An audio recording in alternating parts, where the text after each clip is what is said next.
Are you tired of everything being in the cloud? Are you tired of everything being AI? Everyone integrating this and that and mining your data, all this different stuff? Are you tired of feeling like you're not in control of your tech life? Whoa, that's my pitch, baby. HexBox. Let's say you don't know anything about technology and you don't want to figure it out. The goal is to give you an entry point with this guy. You're going to take it into your house, you're going to plug it in, and then you can start taking back tech. You can start owning your data again, putting the applications that you need on here and using them instead of the ones sitting in some data center somewhere. So that's my weekly pitch practice. Now let's get into the real stuff. Last week I left off with a working graph-based orchestrator. This week got user input working for the CLI and the socket. I actually just finished this one. You're going to see it next as if I haven't done it yet as I go through that process. And UI for debug, some other ideas, maybe open sourcing the engine this week or next week, and then eventually perhaps hiring someone to help with that and contribute openly. But of course, the ultimate lifetime goal of PageKey here, it's down in the corner here, a server in every home and a fab in every garage/basement. So we're working on that first part. This is your server in every home.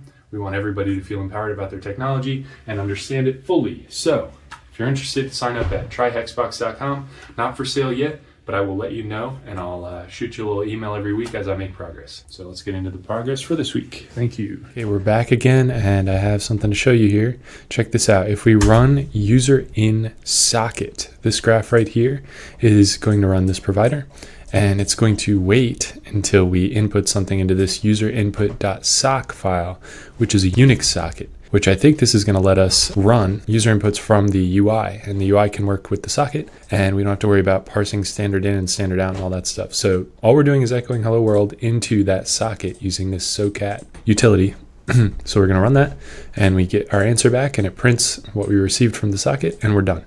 So I think this lays the groundwork for eventually having a clean user input experience here. And I think I already showed it, but we have a simpler one that is simply calling input to get input from the standard out right here. But I think the socket one's going to be very useful for the UI. Here's our UI again. I've initialized Storybook. So I have the basic out of the box Storybook, and I'm going to start taking this apart. I want to strip this back down to just a basic canvas and build each component up in Storybook so that I can see them all independently, and then hook in the backend or the CLI piece that actually operates on files. So let's see where we go from there. Probably good for today, but pick up again soon.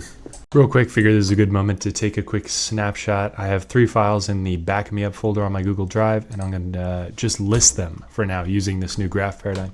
Actually, there was an ad right here that I closed, so that's why we're doing this, right guys? All right, pop this guy open. Just like before, it gives us a code. Paste the code, and you can see those 3 files right here executed. How does that work? Let's quickly look at it. Look how simple this is compared to the old one. Oh my goodness. All right, we have inputs, we have nodes. We have an auth node, we have a list files node, and we have an echo files node. So auth handles all the stuff we need to get a token. You can see the outputs right here, and it's going to use that auth Python file, and then we use that token to list the files. We get the files as an output, and then echo files just goes through and prints them. Now we can look at the code. Auth is a little complicated. I combined all the generate URL stuff, the generate token stuff, and the run list files, takes in that token and creates a request, makes that request here, and then goes through the results to make sure that they fit a certain format, returns them, and then echo files literally just prints them out. And then you get all this stuff. By the way, auth.py is doing extra stuff. It's getting an environment variable. It is calling input to get user input. These should all be separate nodes, but we'll get there. Going for ugly, but good. Ugly, but works is all we need. We need a feedback loop of, hey, we can back up a directory, and then maybe even schedule it using this graph engine. Then we can go do the UI. I was getting way too off track, so I'm going to keep pushing, but that's your update. Okay, bit of a big demo here. We're going to run this whole thing again, and this should be an end-to-end backup, just like we had before we started this whole rewrite nonsense. So it's going to prompt me for the Google Drive folder to back up like before, and the place to store it. I'll hit enter. We're going to do this whole thing again. We got our token. I'm going to copy that, paste it back in, and hit enter. And now it's listing the files, reading the files, and it wrote the files. It told us which files it wrote. And you can see in my local directory here, I have a time-stamped folder available now with those 3 files. So we just synced that whole folder from Google Drive locally, And if we run it again, it is nice because it's idempotent, if you want to call it that. No, I'm sorry, that's not the right word at all.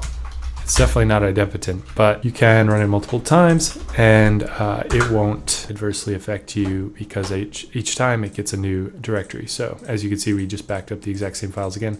I envision this happening every day or something like that, so you get all your files. And another backup type we can eventually do is a snapshot type. But either way, we closed the loop, and locally using this custom package, we can now do the same backup that we could do with the HexBox before we started all this nonsense.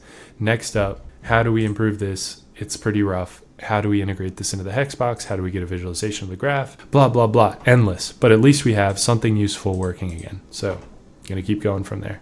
Okay, this is kind of big. I have workspaces working again and graphs, providers, and modules now displaying in the UI. The filtering works.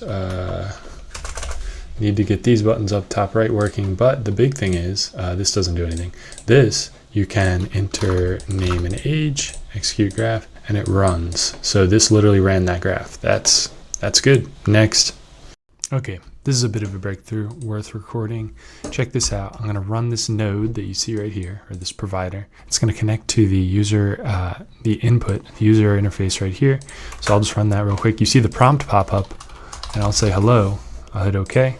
And here it is back in my browser. It says user said hello. So why is that important? Why do I want to pop up in my browser? Well, if we run this guy over here, now we have a prompt. We can say hi. And that's it. So this proves we have asynchronous communication completely independent of standard in, standard out. You don't see that here. And how does it work? Well, we have the back end here is running a WebSocket server. And when you load this page up, it connects to the WebSocket backend and sits there and waits for anything to come through. And then when you send a request on either side, it spins up a little queue and waits for the response, and then pops up the browser, and that's it. So super excited about this because this was the key to nice user input with the user interface rather than just doing it through the CLI. So good to go. Okay, this is huge. Watch this. We're running our backup script. This should look familiar. Backups folder, which is open over here, so you can watch over here. And then it says click here and paste the code. So we get our code, copy it, paste it in as it tells us, send response, wait a moment, and then there we get our response. And beautifully, we end up with this. The 3 files from my Google Drive automatically backed up. No questions asked, very smooth, very easy, no copying tokens or anything back and forth. It's clear as day. Well, it could be better, but basically the graph UI is executing here on the HexBox. So this is actually not on the HexBox, but I think it's time to test it on the actual hardware. So let's try that next. We're off to the races here, writing another image. So we're going to try this on the hardware. We got HexBox 2 here. In it goes. HexBox 0 has some company. We're going to plug her into the data center here. All right, let's get some power. And here we go. We have red and green lights, so let's go see if I can get to this from my browser. Oh, there it is. It's replying. HTTPS, it should not redirect like that, but we'll fix that. Anyway, on port 8000 here, it's the same view. We can add a module. We'll say PageKey. We'll use the public hex backup repo, add the module, and it failed. Let's see what's wrong. All right, it says no active workspace. We can always make this a little easier to use later, but for now, we'll say test workspace, create that. And creating the workspace crashed the whole thing. Interesting. Let's log in and see what's going on here. Oh, there we go. We got our workspace. Now let's try adding the module. Did it work?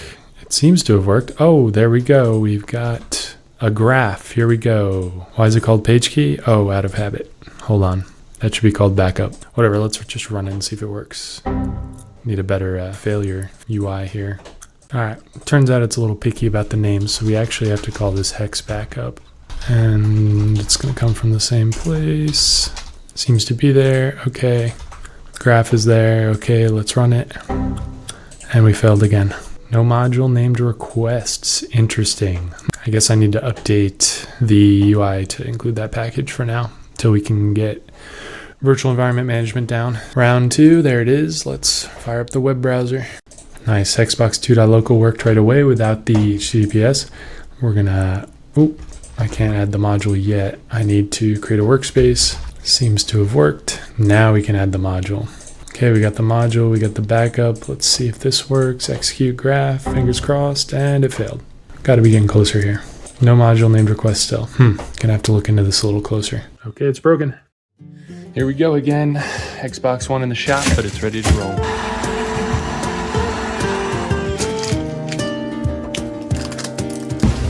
We have lights. All right, go ahead and back it up. Do the left one there. Yeah, there we go. Folder to backup. I think you have one called back me up, right? Back me up. Local folder, you could just type like backups, something like that. There's actually a link there. See the link? Yeah, there you go. Yep. Nice. There we go. It ran and it backed up your files there. And there's no way to, here, I'll show you how we can view it. It is timestamps and everything. So now a snapshot of those files are right here in the living room. That's all we've got for this week. Head over to tryhexbox.com. You can join the waitlist and get weekly info on progress and be the first to know when HexBox is available for purchase. Thanks for watching. See you next week.